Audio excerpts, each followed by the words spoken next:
श्री स्वामी समर्थ.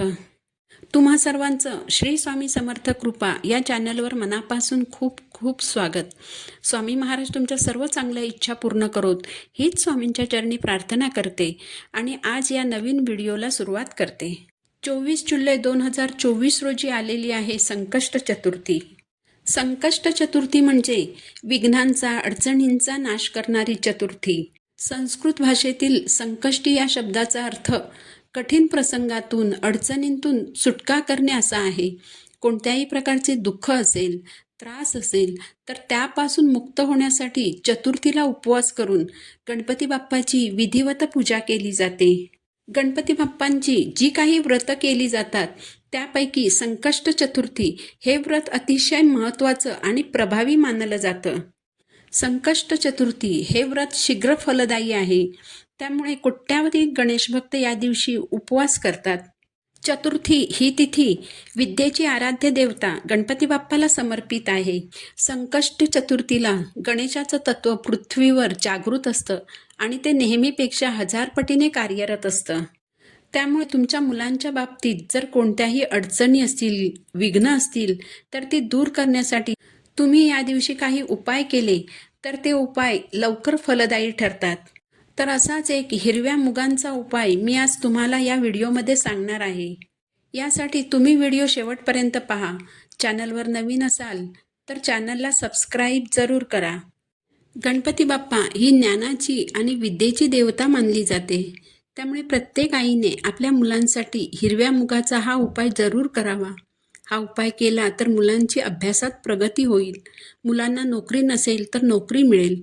नोकरीत, व्यवसायात प्रगती होईल. मुलांच्या आयुष्यातील सर्व अडचणी, संकट दूर होतील. मुलांची सर्व क्षेत्रात भरपूर प्रगती होईल.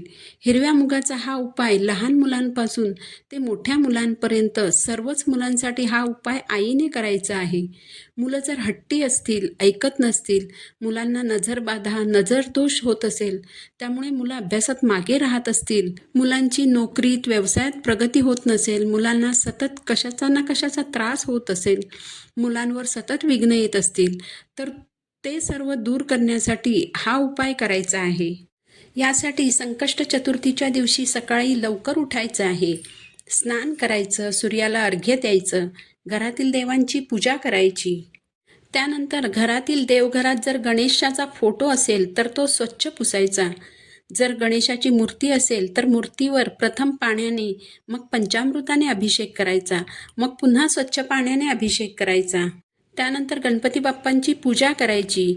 गंध, शेंदूर अर्पण करायचा. पिवळ्या फुलांची माळ अर्पण करायची.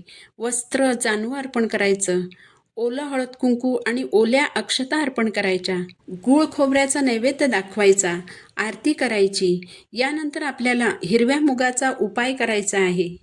या उपायासाठी आपल्याला एक हिरवं छोटं कापड आणि 108 हिरवे मूग लागणार आहेत. फार मोठं कापड नाही घेतलं तरी चालेल. 108 हिरवे मूग बांधता येतील एवढं मोठं कापड घ्यायचं. 2 मुलं असतील तर 2 छोटे कापड घ्यायचे. म्हणजेच प्रत्येक मुलासाठी स्वतंत्र कापड घ्यायचं. 108 अख्खे हिरवे मूग घ्यायचे. मूग हे खराब झालेले अथवा किडलेले घ्यायचे नाहीत. यानंतर देवघरासमोर बसायचं. बसायला आसन घ्यायचं. आपण जे हिरवं वस्त्र घेतलं आहे ते गणपती बाप्पांसमोर अंथरायचं. त्यानंतर वाटीमध्ये 108 हिरवे मूग घ्यायचे. 2 मुलं असतील तर 2 वाटीमध्ये स्वतंत्रपणे 108 अखंड हिरवे मूग घ्यायचे. यानंतर ओम गम गणपतये नमः हा मंत्र म्हणत वाटीतील एक मूग गणपती बाप्पांसमोर ठेवलेल्या हिरव्या वस्त्रावर ठेवायचा. अशा रीतीने 108 हिरवे मूग ओम गम गणपतये नमः हा मंत्र म्हणत एक एक करून हिरव्या कापडावर ठेवायचे आहेत. वाटीतील 108 हिरवे मूग मंत्र म्हणत हिरव्या कापडावर ठेवल्यानंतर बाप्पांना हात जोडून नमस्कार करायचा आणि आपल्या मुलांची जी समस्या असेल ती बाप्पांना बोलून दाखवायची. यानंतर हिरवे मूग आपण ज्या कापडावर ठेवलेले आहेत त्या कापडामध्ये ते बांधून त्याची एक पोटली तयार करायची. रात्री जेव्हा तुमची मुलं झोपतील तेव्हा ही पोटली मुलांच्या उशी शेजारी ठेवायची आहे. ही पोटली संपूर्ण रात्रभर मुलांच्या उशी शेजारीच ठेवायची आहे. दुसऱ्या दिवशी स्नान झाल्यानंतर पूजा करायची आणि नंतर ही पोटली घ्यायची आणि जवळच्या गणपती बाप्पांच्या मंदिरात जायचं. जाताना सोबत एक जास्वंदाचं फूल आणि 21 दुर्वांची जुडी घ्यायची. गूळ खोबऱ्याचा नैवेद्यही घ्यायचा. मंदिरात गेल्यानंतर बाप्पांना दुर्वा आणि फुलं अर्पण करायची. गूळ खोबऱ्याचा नैवेद्य अर्पण करायचा. त्यानंतर आपण नेलेली हिरव्या मुगाची पोटली उघडायची आणि बाप्पांच्या चरणाजवळ ठेवायची. मुलं मोठी असतील तर मुलांच्या हातून ही पोटली बाप्पांच्या चरणाजवळ ठेवा. मुलं लहान असतील तर हा उपाय आईने करावा. यानंतर गणपती बाप्पांना आपली इच्छा सांगायची. मुलांच्या प्रगतीसाठी बाप्पांना प्रार्थना करायची. हा उपाय केल्यामुळे मुलांना बाप्पांचा आशीर्वाद मिळतो. संकष्ट चतुर्थीच्या दिवशी जर हा उपाय तुम्ही केलात तर नक्कीच तुमच्या मुलांची प्रगती होईल. त्यांना त्यांच्या क्षेत्रामध्ये यश मिळेल. मुलांची स्मरणशक्ती वाढेल. मुलांवर येणारी संकट विघ्न टळतील. तुमच्या मुलांसाठी हा उपाय संकष्ट चतुर्थीच्या दिवशी नक्की करून पहा. माहिती आवडली असेल तर चॅनलला सबस्क्राईब जरूर करा. पुन्हा भेटू नवीन व्हिडिओसोबत. श्री स्वामी समर्थ.